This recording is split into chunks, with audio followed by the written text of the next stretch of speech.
anti-corruption movement has got a very big boost, and I'm sure the judge has travelled quite far into various judgments throughout this country to come to this conclusion. The writ petition challenging the order of approval passed by His Excellency the Honorable Governor of Karnataka has been dismissed. The act of the complainant seeking approval from His Excellency the Honorable Governor of Karnataka is lawful. They sought for extension of the stay order for about 2 weeks, which His Lordship has denied. In accordance with law, whatever was required to be taken care of, I think the order in brief, what is told to us, is a simple summary. And the summary to be expanded, we know what will be there. And I'm sure the judge has travelled quite far into various judgments throughout this country to come to this conclusion. It's a fantastic order, and we were prepared for it. So Justice clearly said that there are certain facts that need to be investigated. That is our argument also.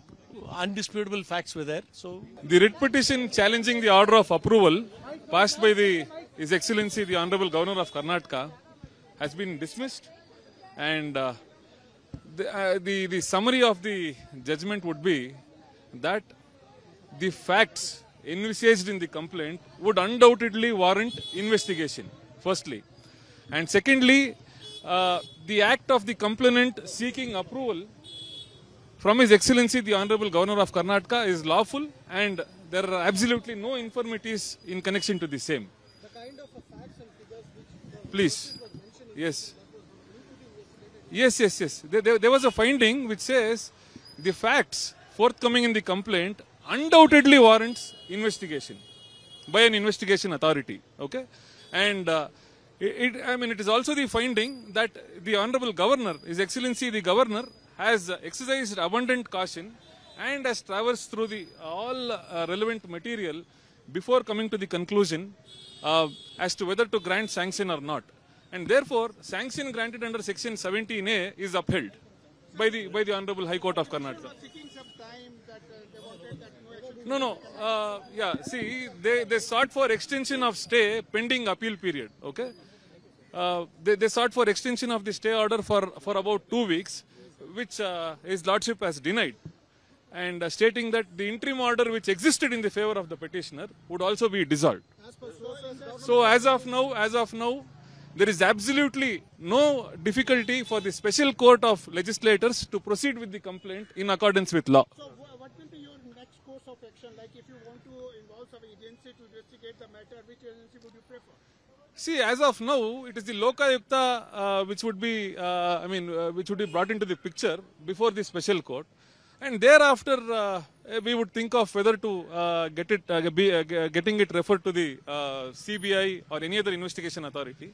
If at all, if we feel that the investigation is not on the proper track, since Lokayukta being a state agency, we would approach the Honorable High Court of Karnataka seeking investigation by a special agency. And Rangan, sir, they are planning, as per information, Siddaramaiah is planning for petition in the division bench. What will be your preparation for that, if at all the challenges? You see, the judgment passed by the Honorable Single Judge, okay, it appears that it is exhaustive, and after it having duly considered numerous judgments of the various Honorable High Courts as well as the Honorable Apex Court, the judgment has been rendered. So that being the case, our preparation would be pretty much the same. See, appeal is the right of the petitioner, okay? That would be available to the Honorable Chief Minister. We cannot deny the right of appeal. But our preparation would pretty much be the same, since the authorities relied upon by us are appreciated and are duly observed in the judgment which is rendered, which probably would be available in a couple of hours. We would try to obtain the certified copy by today.